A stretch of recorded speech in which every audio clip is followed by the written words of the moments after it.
Gepleýär Azatlyk Radiosu, eferde maksat Ataev bilen habarlar gündeligi. Amerikanyň Birleşen Ştatlary din azatlygynyň baskylanmagyna keseden seredip durmajakdygyny aýdýar. Türkmenistan ýene bir gezek din azatlygyny bozýan ýurtlaryň hataryna agdaldy. Abaşanyň döwlet sekretary Mike Pompeo'nun döwlet departamentiniň saýtyna 11-nji dekabrda çap edilen beýanatyny bellenmegine görä Türkmenistan din azatlygy boýunça aýratyn alada döredýän ýurtlaryň sanyny durýar. Men 2018-nji ýylyň 28-nji noýabrynda Myanmary, Eýrany, Hytaýy, Demirgazyk Koreýany, Pakistany, Saudy Arabistanyny, Sudany, Täjikistany we Türkmenistany 1998-nji ýylyň halkara din azatlygy aktynyň çägine din azatlygynyň ýygyderli, dowamly we göz çykynç ýagdaýlarda bozulýan üçin aýratyn alada döredýän ýurtlaryň sanyny goşdum diýip Pompeo'nyň beýanatyna aýdylýar. Türkmenistanyň kanunlary raýatlaryň din azatlygynyň dine uymak we uymazlyk erkinliginiň kepillendirilýändigini aýdýar. Şol bir wagtda Türkmenistany öz dini onuncu üçin ýanylýan, hatda türmäge basylýan raýatlaryň hem az däldigi aýdylýar. Adatlyň Telegram sosial ulgamyna sahypasyna ýazylaň. Bizi gözle bölümine Adatlyk Radiosu ýazyp tap bilersiňiz. Biz bilen Telegram arkaly goşmak belgisi 420 724 168 983 we goşmak belgisi 420 773 797 383 telefon belgileri bilen habarlaşyň. Biz siziň şahsiýetiňizin gizlin saklanjakdygyna kepil etýäris. Gepleýär Azatlyk Radiosu, eferde maksat Ataev bilen habarlar gündeligi. Lewap vilayatynyň Türkmenabad şäherinde ýaşaýjylar özleriniň bank kartlaryna maliýe serişdelerini bankomatlarda nagdlaşdyrmakda kynçylyk çekýär. Bankomatlaryň öňünde uzun nowatlar döreýär diýip 12-nji dekabrda Azatlyk Radiosynyň ýurt içinde habarçysy habar berdi. Onuň sözlerine görä ýaşaýjylar pullaryny nagdlaşdyrmak umydy bilen şäheriň tas ähli bankomatlaryna aýlanyp çykmaly bolýarlar.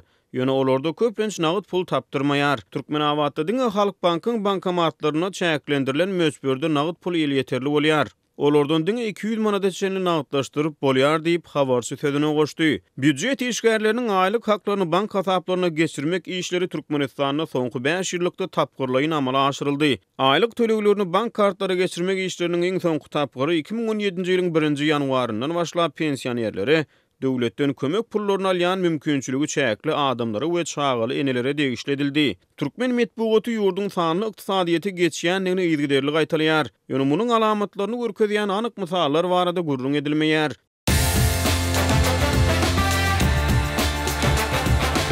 Дорогие радиослушатели, информация «Радио Азатлык» теперь доступна и на русском языке. Наш сайт на русском rus.azatxabar.com.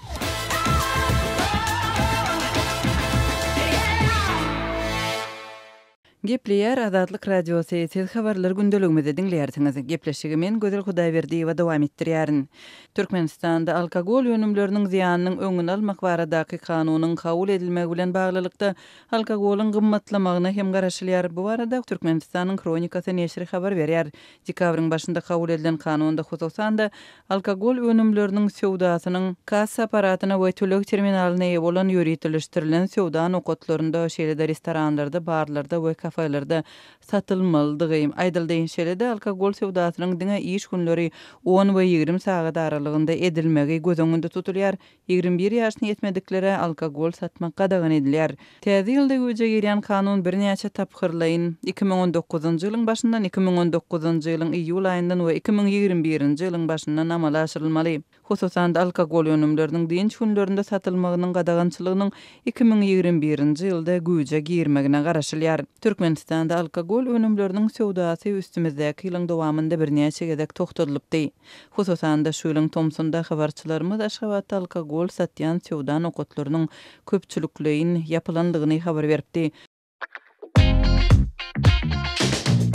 Türkmenistan'dan Azatlyk Radiosynyň azathabar.com web saytyna iPhone 3 proxy ulgama arkaly howpsuz ýagdaýda girip bilersiňiz. iPhone 3 dowamly özgerýär. Şonuň üçin ony her 2 hepdeden täzelep durmagy unutmaň.